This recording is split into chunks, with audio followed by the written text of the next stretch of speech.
Welcome in, everyone, and after the international break has now concluded, we are back to a full schedule of MLS games after we only had 5 to work with last weekend. Now, 5 games was enough for us to cash our one parlay bet with Sporting Kansas City to score, Portland and LAFC going over 1.5, and LA and St. Louis, both teams to score. We'll try to pick some more winners this week, but there will be one game that I don't think anyone should be touching, and that's Colorado and New England. Now, while New England is one of the better teams in the league and Colorado are the worst, it'll be a battle of interim coach versus interim coach here. The Rapids already had an interim in place, and New England had two with Bruce Arena on administrative leave, and they had Richie Williams installed as their interim coach. However, this week, Bruce Arena resigned and is no longer coaching at all, and the players have apparently revolted in New England, refusing to practice this week and stating their distrust of the interim coach, Richie Williams, in what is kind of being looked at as a coaching coup. So now Williams has been removed as well, and the Revs so to have other Revolution assistants. That means Clint P., the coach of Revolution 2 in MLS Next Pro, has been brought in to be the new interim coach. So there's just too much chaos here. I'm going to avoid Colorado and New England. But on to the games that I will be betting on this week. And before we get into that, be sure to give this video a like and subscribe to the channel for more MLS picks, soccer picks, and NFL picks too, now that that season has kicked off. So let's get into it. And I'm going to start off with a 2-game parlay. And we're going to target some scoring props from 2 of the more interesting looking games this weekend. Let's start it off with Atlanta and Miami. This shapes up to be one of the most exciting matches. Obviously, there's Messi and Miami's quest for the playoffs, which looks like it might actually happen now that they're only 6 points back. There's also the battle between Argentina teammates Messi and Thiago Almada from Atlanta.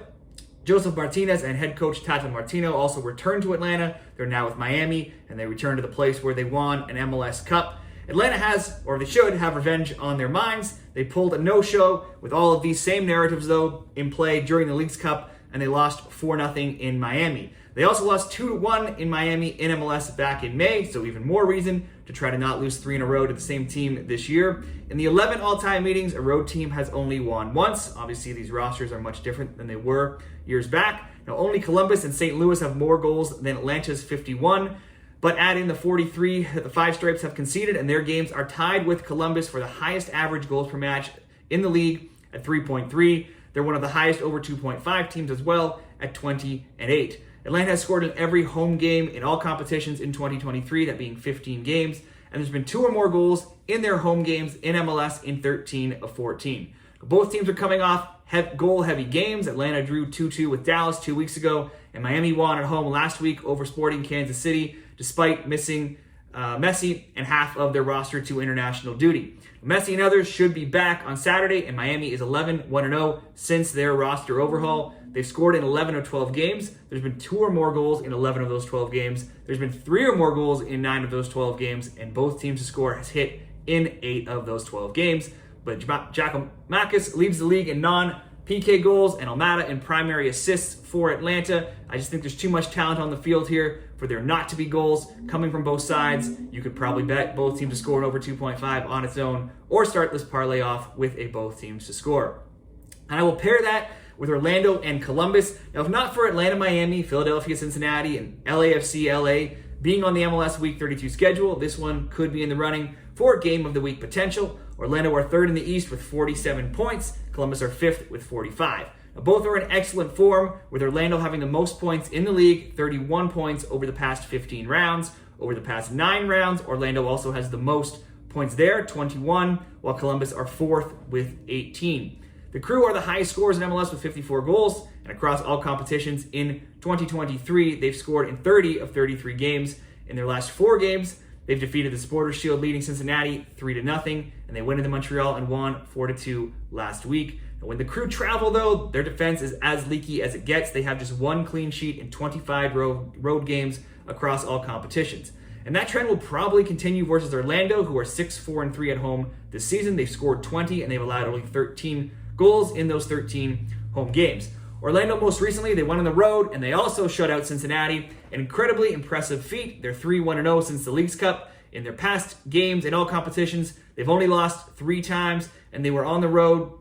And they scored in 18 of those 20 games. Both times they didn't score came in road games, where they won't be this week. They will be at home. Looking at their past 8 home games in MLS, they are an undefeated 5-3-0, scoring in all 8. And while they have 3 clean sheets, those clean sheets came to LA Galaxy, Colorado, and Toronto, all teams that are currently not in the playoffs. Now, back in May, these teams split the points in a 2-2 draw in Columbus, thus making bets on both teams to score and over 2.5, 4-1 in the past 5 head-to-head meetings. This very well could be a both teams to score, but seeing Orlando shut out Cincinnati and being on the road gives me some pause, especially with Columbus's poor road form defensively. So let's just go over 1.5 in case both teams score, or Orlando is the only team that gets on the score sheet, or it could work in the Columbus favor as well, but I do think Orlando will score here. So let's go over 1.5 with Orlando, Columbus, or Atlanta, Miami. Both teams to score. That comes in at minus 139. Moving along, I have another parlay here, and it will be a 3-teamer, all games on Saturday, and it's Houston and St. Louis. In the only ever meeting between these teams, St. Louis won 3-0 at home in June with Lewin scoring a PK in the 9th, followed by an Ostrak goal in the 51st and another PK goal in the 83rd by Gioacchini. Both look to be playoff bound, with St. Louis first in the West with 48 points and Houston 5th with 39 points. Much of Houston's success has come at home, where they are 9-2-2, scoring 26 and allowing only 8 goals.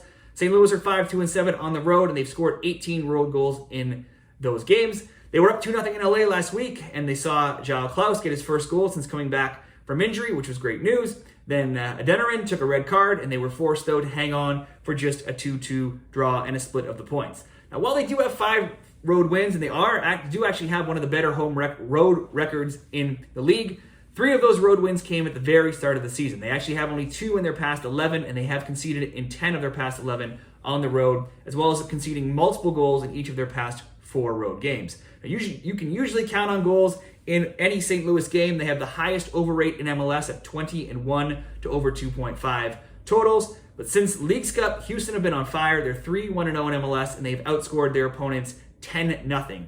Houston probably wins if you're looking just for a straight single bet, but I certainly see them scoring. So we'll start this parlay off with Houston to score. And we'll move along to Minnesota and Sporting Kansas City. It was 3-0 SKC at home earlier this season in May. They also won 4-1 at home last season, and the teams drew 1-1 when they were in Minnesota. Sporting KC got on the score sheet earlier last week in Miami versus a short-handed Herons team, but gave up the lead to lose 3-2. SKC are poor on the road. They're 1-6-7 in MLS this season, and well, they always are poor on the road. If you look further back in all competitions, they have just 2 road wins in their past 23 road games. They are scoring, though, lately with goals in 6 straight. Bets in their games have seen both teams to score go 6-0 in those road games, and both teams scoring over 2.5 is 5-1. Home or away, though, Sporting Kansas City games usually see goals. They've scored in 10 straight in all competitions, but they have conceded also in 7 of 9.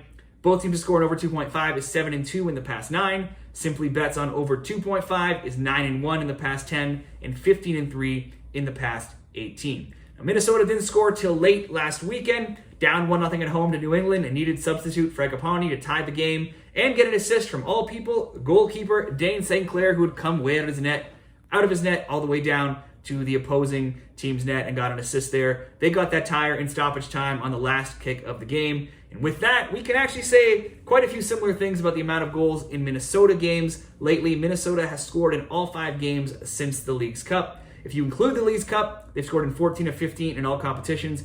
Bets on both teams to score are 10-5 in that time as well. If you look at just MLS, Minnesota is rolling right now. They're 4-5-1, so that's just 1 loss in their past 10. This game probably does look like a both teams to score. Maybe a both teams to score in over 2.5. But the Sporting Kansas City road form does scare me a little bit. And Minnesota have kept 2 clean sheets in their past 5 games. So I'm just going to go over 1.5 here and play it safe so it doesn't matter who gets me the goals. And the final leg of this second parlay, we'll go to El Trafico. It's probably the best rivalry in MLS right now. It's LAFC and LA. It's the 4th El Trafico of 2023. Now, LAFC won on the road in MLS in April. Then the Galaxy won on the road 2-0 in the US Open Cup in May. And the Galaxy won again at home in MLS 2-1 in July. No matter the year, no matter the players, the current form of either team, this rivalry has always featured goals since its inception. In the past 10 games alone, in any competition, bets on both teams to score are 9-1. Both teams to score on over 2.5 are also 8-2. And had LAFC not rotated in the US Open Cup this year, those numbers could possibly be even higher. There's been 20 all-time meetings between these teams, and in those games, there's been a total of 85 goals scored. That's good for an average of 4.25 goals per game. In MLS, LAFC have dropped 3 straight, losing 2-1, 3-1, and 3-0, and they are at danger of falling out of a home playoff spot in the West. Meanwhile, the Galaxy are fighting to simply get into the playoffs, being 4 points back right now. But they've been one of the hottest teams in the league of late, being 5-6-1 in their past 12. Now, as usual, both teams should be up for this game, so let's back goals. It's probably, as we've seen in the past, going to be a both teams scoring over 2.5. That's probably good by itself. Or you could just go both teams to score in the parlay, which is what I will do. Let's go LAFC and LA, both teams to score over 1.5 with Minnesota and Sporting Kansas City and Houston to score. That comes in at plus money, a plus 113 odds. We have another game here, and it is the earliest game on Saturday, and it's New York City FC and the New York Red Bulls. Now, NYCFC does lead in the standings when you look at just these two teams, but just slightly. They're 12th with 30 points, above the Red Bulls, who have 29 points in 13th. But it's the Red Bulls who have gotten the better of the Hudson River Derby rivals 2 times this season, winning 1-0 at home in both MLS and also the League's Cup. Low-scoring games are also very typical in this rivalry. We don't often see goals. Bets on under 2.5 are 7-1 in the past 8, and the one game that went over was in the US Open Cup, not in MLS. Bets on both teams to score no are 7-0 in the past 7.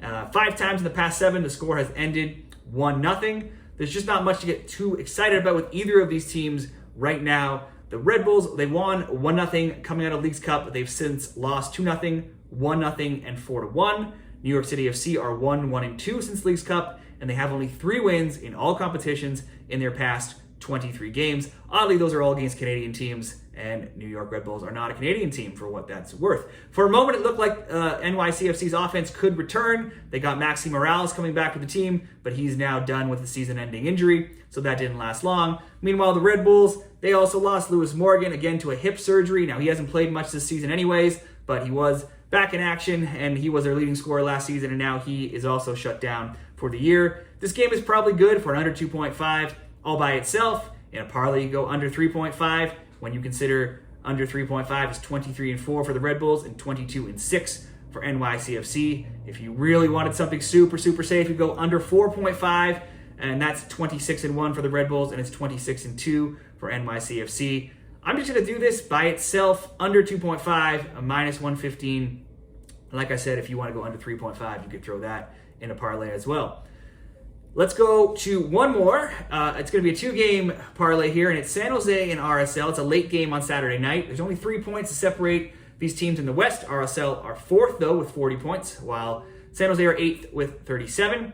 San Jose is at risk, though, of slipping out of the playoffs after a good start to this season. They've not been in good form. They are just 1-2-2 since League's Cup, and their form has been poor with just 2 wins in 13 if you consider MLS and League's Cup. Once one of the hottest teams in the league, RSL, they lost 3-1 in the US Open Cup. Then they lost 3-0, 2-1, and they won 2-0 in their games since the League's Cup. But that 2-0 win did come at home last week against Colorado, who are the lowest scorers in the league, so it's nothing to get too excited about right there. Now, in recent years, there are usually goals when RSL and San Jose play. It was 3-1 RSL earlier this season in April. And if you look at some of the previous scores between these teams, they've been 2-2, 2-0, 4-3, 4-3, 2-1, 2-0, and 5-2 in recent years. RSL haven't seen fewer than 2 goals in any of their past 11 games in all competitions, and only twice has that happened in their past 20. They've allowed a goal in 10 of 11 road games as well in all competitions. San Jose, they've been poor on the road, and they drew 0-0 in DC last week. And despite DC had a ton of shots and attempts, couldn't break through. San Jose didn't produce much. But at home for San Jose, they've scored in all but 2 games in MLS this season. The over 1.5 is also 11-3 in those home games for San Jose. So there is a chance there's some scoring in this game. Let's just start this off with the San Jose goal. And we'll move in the second leg of this parlay into Sunday, where there's just one game, and it's Austin and Portland in the Western Conference. Now, these teams are on the outside looking in for the playoffs, and they meet in this lone Sunday game at 8:30 p.m. Both are tied on 33 points, one back of 9th place Dallas with 34 points. So a very important game right here. There hasn't been much positive about either of these teams all season, but more recently, Austin lost both Leagues Cup games, and they are 0-1-3 since, being outscored 11-6 in those 4 MLS games, and 17-8 if you count the 2 Leagues Cup losses. The good news is they scored late to draw New England 2-2 last week, and they have scored in 5 of those last 6 games. They've also scored in 15 of 16 in all competitions, and all but 2 of their home MLS games this season. Over 2.5 bets for them have also cashed in each of their past 6 home MLS games. In any competition, bets on over 2.5 is 14-2 in their past 16, whether that be home or away. For their opponents, Portland looked dead in the water for their playoff chances, and firing head coach Gio Savarese didn't pay immediate returns with a 3-2 loss. But since that time, they've won 2-1, drew 2-2, and won 2-0. So they are getting a little bit of that new coach bump right now. Since the Leagues Cup, Portland's games have also seen goals with over 2.5 going 4-1. It was a 2-2 draw earlier this season at Providence Park, and in the short head-to-head history, Portland leads 3-1-2 win, draw, loss when these teams meet up.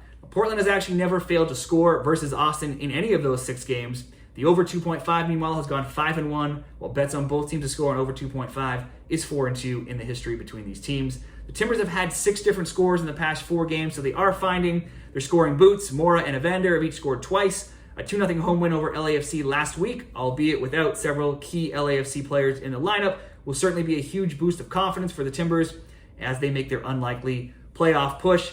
I think both teams, again, on the score sheet here, you could bet it by itself at minus 160, but that doesn't offer a whole lot, so that's why I will parlay the San Jose goal there, and that would bring that to minus 112 odds. Here are a couple of other games that didn't make the final cut, but they do have some interesting betting stats to look at and consider if you want to bet them. I want to touch on Montreal and Chicago. Now, I don't usually like to bet either of these teams because neither are consistent and both are sitting in or around mid-table in the East. Montreal has lost 2 straight, while Chicago have lost 4 straight, so neither are playing well right now. Chicago did win 3-0 in July, but that was at Soldier Field. Going into Montreal is tough for most teams, and Montreal are 9-4 at home, and they've outscored their opponents 20-9. They lost 4-2 at home, though, last week to New England, but by scoring, they've now scored in 9 of 11 recent home MLS games. Chicago is just 3-2-8 away from home, and they've been outscored 25-12. They lost 4-0 in DC last week, and when you include Leagues Cup, they've lost 6 in a row and have been outscored 13-2. Montreal should probably win this game because they are a good home team, and Chicago has not been winning at all. They should probably at least score if you want to throw that into a parlay. But no one on Montreal's roster has more than 4 goals this season, and Montreal has been shut out actually in 6 of their past 11 if you look at all competitions. So while if I had to pick a winner, I would go with Montreal. This could also be an under. It could be a draw. It might even be 0-0. So it's not going to make my card, but a game that could be worth a bet if you had a strong opinion. And here's one more game that has 2 of the top teams in the league, so I want to touch on that. And it's Philadelphia and Cincinnati. It's a big clash of MLS Cup hopefuls in the Eastern Conference. Cincinnati won 1-0 at home when they played in April. Philadelphia won 1-0 at home in the playoffs, and Cincinnati won 3-1 at home last year. They also drew 1-1 in Philadelphia, looking at last year's results. Now, when these teams play, under 2.5 bets are 4-1 in the past 5 between them. But Philly suffered a shocking 3-1 loss in Toronto 2 weeks ago. But since that time, they rebounded with a 4-1 win at home to the Red Bulls last week. And they're back at home this week where they are 9-2-1 in MLS, and they've outscored their opponents 27-8. In all competitions, they have just 1 home loss in 18. That was against Miami. And only 2 in their past 41 at home. So Philly is usually a lock to win at home, at least to not lose. That home record, though, we put to the test by the Supporters Shield leader, Cincinnati. They only have 4 losses this season. They're 17-6-4. They did, though, lose their last game at home, and it was to Orlando 1-0, which snapped a run that saw Cincinnati score in 36 straight home games overall. Bets on both teams to score are 9-12 at all competitions for Cincinnati recently, and bets on over 1.5 goals is also 11-1 in all competitions for Philadelphia. Over 1.5 is 17-1. I just can't decide here if we're going to see goals from both teams or if they cancel each other out in a tight, low-scoring game. That's why I'm going to pass on this one. So I think it could be both teams to score, or it could be, a tight under or a draw. So that's the end of these recaps for these games this weekend. Let's just recap the picks, and we have Atlanta And Miami, both teams to score, parlayed with Orlando and Columbus over 1.5 for minus 139. And then a second parlay, Houston to score, Minnesota SKC over 1.5, LAFC and LA, both teams to score at plus 113. We have San Jose to score with Austin and Portland, both teams to score at minus 112. And we'll go New York City FC and New York Red Bulls all by itself at under 2.5 for minus 115. Now there you go. Let's cash some more MLS tickets this week. Thank you for watching. Be sure to drop your MLS Week 32 picks in the comments below. And good luck, everybody, with all of your picks this weekend.